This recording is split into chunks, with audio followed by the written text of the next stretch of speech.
Bonjour à tous, j'espère que vous allez bien. On se retrouve pour le brief du vendredi 8 novembre 2024. On se fera un point Bitcoin, Ethereum. Vous avez choisi pour la prochaine vidéo d'analyser Akash. Ça se fera dans la prochaine vidéo qui sortira dans quelques heures. Du coup, je remets en jeu Link contre Matic. C'est à vous de choisir pour l'analyse de lundi. N'hésitez pas à commenter. Le commentaire qui reviendra le plus gagnera l'analyse. Rapidement, on fait un petit peu en copy trading. On a pu enchaîner les TP sur notre stratégie LIM, donc notre algo LIM qui a sorti 6 TP hier, 2 sur INJ, 1 sur Sol, 1 sur BGB BTC, 1 sur ETH, 1 sur BGB, plus d'autres ordres qui ont été filés et qui vont attendre des TP également. Et au niveau de la journée, enfin au niveau de la stratégie SPT qui tourne sur les contrats dérivés, on a filé AVAX et BCH qui ont fait une bonne performance hier. Donc là, ils sont en train de capturer des mouvements qui sont assez volatiles et c'est le but justement de ces stratégies. Je vous rappelle que pour rejoindre le copy trading, c'est 100% gratuit. C'est le premier lien en commentaire épinglé. Donc tous les liens utiles concernant mon contenu, ça vous ramène sur cette page. Vous vous inscrivez sur BitGate via notre lien partenaire. En ce moment, vous avez 20 USDT qui vont vous être offerts. Donc il vous suffit simplement de cliquer sur participer, de créer votre compte, email, mot de passe. Vous vérifiez bien que le code de parrainage est bien inscrit, ID8D. S'il n'est pas inscrit, inscrivez-le et vous faites créer un compte. Ensuite, il vous suffit simplement de valider votre KYC, ça vous prend 1 minute, c'est automatisé, et de faire un premier trade spot ou futur de n'importe quel montant pour obtenir les 20 USDT. Ensuite, une fois que vous avez fait ça, vous avez juste à cliquer sur rejoindre copy trading. C'est un petit formulaire, ça vous prend 5 secondes. Prénom, email, identifiant BitGate, il se retrouve sur votre tableau de bord BitGate et vous cliquez sur rejoindre. Une fois que ça c'est fait, vous recevez par mail l'accès à la plateforme de copy trading et ensuite vous cliquez sur configurer le copy trading. C'est une vidéo qui vous explique absolument tout pour bien configurer le copy trading sur votre compte et ensuite vous rejoignez le Discord, c'est gratuit également, tout est gratuit. Ça vous permet d'avoir les nouveautés, les nouvelles stratégies, les résultats des stratégies, les performances des backtests, c'est important parce que là on est en train justement de mettre à jour toutes les perfs ici qui ont été publiées. Comme ça, vous avez accès à toutes ces performances ici. Et en plus de ça, vous avez la possibilité d'échanger avec les membres et de poser vos questions si vous avez du mal à faire votre configuration.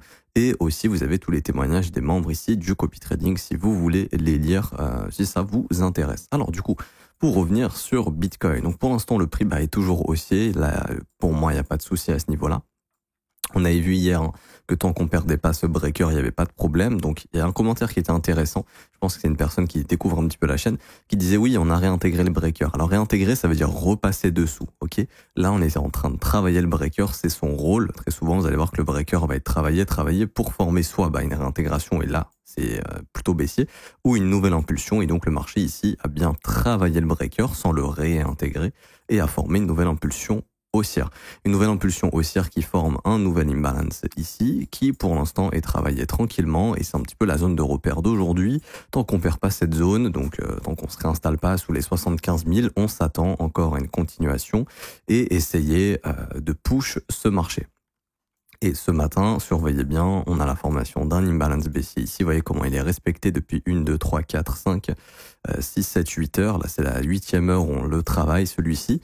Et c'est ce qui va former également un sommet en High Resistance Liquidity Run. Donc, c'est un peu compliqué, mais ce qu'il faut comprendre, c'est que on prend tous les stops et ensuite on a un mouvement qui est baissier. Donc ça en fait une résistance un peu plus forte que par exemple cette résistance ici qui a laissé beaucoup de stops derrière elle. Ce qui serait positif bien sûr, c'est de casser cette zone pour former un nouveau breaker et pouvoir accélérer direction un peu plus haut. Et du coup, quand on regarde sur le CME, sur les contrats ajustés ici, donc en fait, je crois qu'ils prennent tous les contrats et ça en fait un ajustement. Donc c'est un petit paramètre ici au niveau de TradingView. L'ATH est au 78 960 $ et on est au 76 695. Donc il y a des chances que on aille push en fait sur les contrats ajustés pour aller tag l'ATH ici au minimum au 78 000, 79 000 $. Et en fait, ce qu'il faut comprendre, c'est qu'une fois que ce niveau sera tag, là, on aurait éventuellement un retracement, ok. Dans l'idée du retracement, c'est de se dire que ça serait probablement juste cette inefficience ici, cette imbalance. Donc entre 71 000 et 75 000, donc on vient tag ce niveau, on se fait repousser. Ici, si ça tient, pas de problème, on fait un nouveau sommet et let's go, on y va, on va plus haut, 80, 85, peut-être même 100 000 $ au cours des prochaines semaines. Ça, on verra bien, mais en tout cas, on dirait bien que c'est le niveau par lequel le marché est attiré. Maintenant, il faut quand même faire un petit peu attention. On a eu le FOMC hier, donc résultat positif, 25 points de baisse, c'était ce qui était pricé par le marché, donc il n'y a pas trop eu de surprise. Mais ça peut faire office de sell de news, enfin pas forcément de sell de news, mais en gros, la journée du vendredi peut punir ceux qui n'ont pas pris leur profit cette semaine. C'est pour ça que le vendredi, soit il est très haussier, soit il est baissier. Pour moi, le vendredi ne sera pas baissier tant qu'on perdra pas cette inefficience ici. Si on perd cette imbalance, là, attendez-vous à un nettoyage en ce vendredi et on pourrait facilement spéculer sur un Bitcoin aux 72 000, sous les 72 700 $. Mais ça, c'est si on perd cette zone d'inefficience. Pour l'instant, voyons, on l'a clairement pas perdu, on a fait une petite mèche dedans. Et ça tient, donc ce qu'on aimerait là, c'est voir un breaker. Mais voilà, en gros, dites-vous que tant qu'on perd pas cette zone ici d'impulsion, celle d'hier, autour des 10 heures, heure de New York, il n'y a pas de problème. Ok, là, ce qu'il faut, c'est résoudre cette impulsion baissière ici. Et quand on regarde en H4, on a une zone également qui est intéressante, puisque là, on avait formé un imbalance baissier, transformé dans un imbalance haussier. Donc ça, c'est ce qu'on appelle un BPR. Et donc, c'est assez puissant pour essayer de maintenir le prix. Donc, dans l'idée, c'est de se dire que en H4, tant que le prix ne perd pas ça ici, ce BPR, il n'y a pas trop de quoi s'inquiéter. Par contre, au moment où on perd ce BPR ici, et on perdra cet imbalance H4 également, donc le BPR qui est là et l'imbalance H4 qui est là, là on pourrait spéculer sur une correction au moins jusqu'aux 72 700, mais tant que ça n'arrive pas, up. Ok, on pense up, on pense au-dessus des 77 000, et surtout, dans l'idée, c'est de se dire que ici sur les futures du CME, on va aller chercher les 79 000 $, parce que c'est clairement l'objectif ici. Ce serait très bizarre de s'arrêter juste là et de pas aller chercher l'ATH. Donc en soi, 79 000 semble être un objectif assez imminent pour le BTC. Alors est-ce que ce sera pour cette semaine, est-ce que ce sera pour la semaine prochaine, ça on verra bien, mais bon, pour l'instant le momentum est très fort. En revanche, ce qu'il faut comprendre, et je m'arrêterai là-dessus sur Bitcoin, c'est que sur des outils d'order flow que j'utilise, que je réserve dans l'école, on a clairement une majorité de gens qui sont en train de long ici, tout le monde est en train de long. Et il faut bien se dire qu'à un moment donné, là, la petite trendline que vous voyez, elle va sauter. Quand est-ce qu'elle va sauter, j'en sais rien. Mais grosso modo, ce qu'il faut comprendre, c'est qu'à chaque prise de sommet, il y a un risque que ce soit le dernier sommet avant d'aller nettoyer cette trendline. Alors encore une fois, est-ce que ce sera la fin du monde? Non, ça permettra juste d'aller bosser cette jambe d'impulsion ici et cette jambe d'impulsion daily. Donc grosso modo entre 70 400 et 74 500. Mais à chaque prise de sommet, maintenant, on voit que le marché commence à réintégrer. Donc là, il y a une faiblesse au niveau du momentum. Et très généralement, ce genre de dynamique, ça fait un truc comme ça, hop, jusqu'à ce que ça fonctionne plus. Et à un moment donné, bam, là, il y a le nettoyage. Parce que là, tout le monde commence à long. Et en fait, ça commence à créer trop de creux comme ça qui vont finir par être nettoyés. Quand j'en sais rien, mais voilà, c'est juste pour vous prévenir que si jamais il y a ce genre de mouvement, c'est pas la fin du monde. Je pense que ce sera le dip qui permettra de relancer quelque chose d'haussier derrière. Genre, tac, ok, vous avez tous long, on vous nettoie, ok, c'est bon, on vous a sorti, on y retourne. Ce genre de mouvement, va falloir y prêter attention. Ça risque d'arriver à cause des gens qui sont en train justement de prendre de gros longs sur les contrats dérivés actuellement. Et pour finir avec ETH, ici, concernant Ethereum, toujours très bullish, on en a parlé, fallait surtout pas perdre cette imbalance, on l'a pas du tout perdu, donc ça c'est très bien. C'était l'imbalance ici qui était à l'initiative de la prise du dernier sommet, donc des 2819 $. C'était le point de référence, on ne l'a pas perdu, on a la formation d'un breaker bullish ici, hop. Donc ça c'est positif, donc maintenant je me focus sur ce breaker, j'ai plus besoin de cette imbalance, et tant qu'on ne réintègre pas ce breaker, il n'y a pas de problème. Donc dans l'idée serait de continuer de up éventuellement, et de pourquoi pas aller chercher le gap CME au niveau des 3000 $. Alors on va voir si sur le CME ça a été tag ou pas, ce fameux gap. Alors, futur CME, pas encore, il n'est pas encore fill, donc il faudra faire attention au moment où il sera fill. Ethereum pourrait éventuellement revenir travailler cette zone de prix là dans les 2760, 2800, et ça permettrait aussi de venir travailler le précédent breaker qu'on a là. Là on a sur le CME, on a un breaker ici, ça permettrait en fait de revenir travailler ce breaker, et là on sera fixé, j'ai déjà expliqué ça hier, je le réexplique rapidement, tant qu'on ne réintègre pas ce breaker. Donc là je vais vous le noter sur le CME, c'est pareil sur le perf, c'est juste qu'il n'est pas forcément ici, mais là tant qu'on ne réintègre pas cette zone, il n'y a pas trop de soucis à se faire sur Ethereum. Dans l'idée serait de se dire, ok, on prépare la prochaine hausse. Par contre, si on réintègre ça, là, dites-vous que c'est game over et c'est direction sous les 2100 $. Ok, voilà, c'est la seule chose qu'il faut surveiller. Il faudra surveiller le prix au comportement du gap, mais on voit clairement que le marché est motivé pour venir combler ce gap ici. Après, il faudra voir ce qui se passe, mais tant qu'on réintègre pas le breaker, il n'y a pas de problème, même s'il y a des pullbacks, c'est pas très grave. Là, le breaker sur le perp, il est ici chez nous.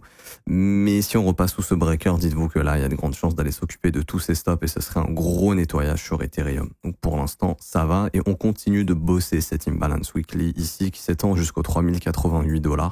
Pour l'instant, donc ça aussi, ça pourrait être un objectif avant un éventuel retracement sur le breaker pour être fixé sur, est-ce que ce breaker, il tient ou non? Si il tient, tant mieux. S'il tient pas, là, attendez-vous vraiment un dump bien dégueulasse sur Ethereum. On espère bien sûr que le breaker va tenir. Et franchement, sur Ether, j'ai rien d'autre à dire. Le mouvement est toujours aussi ici. Maintenant, méfiez-vous, des journées du vendredi. Elles sont très piégeuses. Soit ça accélère, soit ça reverse fort. Parce que les gens qui n'ont pas pris leur profit, on les défonce. Et du coup, je reviens sur le Nasdaq rapidement, qui a bien taxé son ATH. On en avait parlé, c'était l'objectif. Voilà, nouvelle ATH sur le Nasdaq. C'est bullish. Ce qui nous permet également de former ici un breaker en daily, ce qui est plutôt sympa. Hop, on va le prendre au niveau des corps, celui-ci. Et pour moi, sur le Nasdaq, la zone importante à surveiller va être ce breaker et cette imbalance ici qui est à l'initiative. Alors, il y en a une nouvelle imbalance qui va se former, mais l'impulsion, c'est cette imbalance qui est à l'initiative de l'impulsion qui va chercher l'ATH, donc ce qu'on appelle une zone de buy stop, et qui va former également le breaker ici. Donc, pour moi, tant que le Nasdaq ne réintègre pas ça, il n'y a pas de problème, c'est up, up, up, ok. Et du coup, c'est bon pour les cryptos parce qu'on est très corrélé aux assets à risque. On voit que le gold s'est pris une grosse claque. Le Bitcoin n'est pas corrélé à l'or. Ici, l'or se fait défoncer, ce qui n'est pas le cas du Nasdaq. Donc, l'élection de Trump, certains sont en train de pricer le fait que ça pourrait un petit peu peut-être freiner le conflit entre la Russie et l'Ukraine, freiner le conflit au Moyen-Orient. Et du coup, on se dit, est-ce qu'on a encore besoin de l'or en portefeuille? Oui, mais peut-être un peu moins avec l'élection de Trump. Et du coup, le Bitcoin, lui, est vraiment considéré comme un asset à risque. C'est pas une mauvaise chose quand on parle d'asset à risque, c'est juste que vous avez les risk-on qui sont les indices et les actions américaines, et vous avez les risk-off qui vont être les commodities, par exemple le silver, l'or, etc. Et Bitcoin suit le flux des assets à risque. Et c'est positif puisque les assets à risque sont bullish. Du coup, on se retrouve avec un Bitcoin, un Nasdaq ici, qui fait un breaker, qui fait un nouvel ATH, et même on a double breaker. Ici, j'ai oublié d'en noter un, mais hop. On a encore un petit breaker ici. Donc honnêtement, que demande le peuple? Et tant qu'on réintègre pas ça, ça va. Par contre, au moment où on réintègre ça, faudra s'attendre à un nettoyage sous ces lows ici, parce que là, c'est le plus bas du mois d'octobre, ce qu'on appelle le previous monthly low. Et ça, faut se dire que le marché va y revenir si on réintègre le breaker, et donc du coup, ça ferait un nettoyage sur le Nasdaq de plus de 8% à peu près. Et ça, les cryptos vont pas apprécier, ok? Mais tant qu'on ne fait pas ça, il n'y a pas de problème. Et si jamais on fait la réintégration, on viendra retravailler probablement ce gap et probablement ces zones d'impulsion. Donc là, on serait vraiment sur... Ça arrive, il y a toujours des corrections sur le marché américain, il faut bien le comprendre. La dernière a été de 16%. Là, on en a encore une de 8%. Voilà, ça arrive. Ok, on peut pas monter en up only. Il y a souvent des corrections. Après, c'est des mouvements impulsifs qui sont très forts. Mais à un moment donné, on finit par retracer. Là, on voit qu'on prépare une future zone de dip, par exemple comme ça, avant encore un énième push, parce que le marché est toujours aussi à long terme. Mais ça, faut bien s'y attendre, il faudra faire attention, et le signal que ça pue, ce sera la perte de ce breaker, de ces doubles breakers ici. Ok. J'ai pas plus de choses à dire, je m'arrête ici pour aujourd'hui. Tout à l'heure, on fait l'analyse de Akash, donc ça sort dans quelques heures. Si ça vous a plu vraiment, n'hésitez pas à mettre un pouce bleu, ça récompense le travail qui est fourni, c'est gratuit, ça m'aide beaucoup. Mettre un petit commentaire également, ça flatte aussi un petit peu l'algo et ça fait toujours plaisir, ça met le contenu en avant. Si vous voulez le faire découvrir à d'autres personnes, si vous estimez qu'il est bon, c'est le moyen de le faire. Également, je vous rappelle, en commentaire épinglé, vous avez la formation gratuite, le VIP, le copy trading. Demain, il y a une vidéo qui sort sur la chaîne d'ailleurs qui va être incroyable. Je pense que vous allez pas mal kiffer. C'est quelque chose de très simple mais qui va vous aider à bien manager vos trades pendant le bull run. Donc je pense que ça, vous allez apprécier. Je vous rappelle, vous pouvez rejoindre le copy trading. Vous avez aussi l'école de trading si vous voulez vous former à mes côtés tous les jours. C'est un accompagnement tous les jours du lundi au vendredi. On se forme ensemble. Je vous forme, je vous apprends des choses, je réponds à vos questions. On voit des opportunités ensemble, on voit des idées de trade ensemble, on voit la gestion du risque qu'on peut appliquer. Vous avez aussi la formation de l'école qui vous sera envoyée par mail. Elle est juste ici. Donc elle a plusieurs modules. C'est une formation de 19 heures qui va vous former, qui vous permettra justement par la suite de pouvoir trader par vous-même.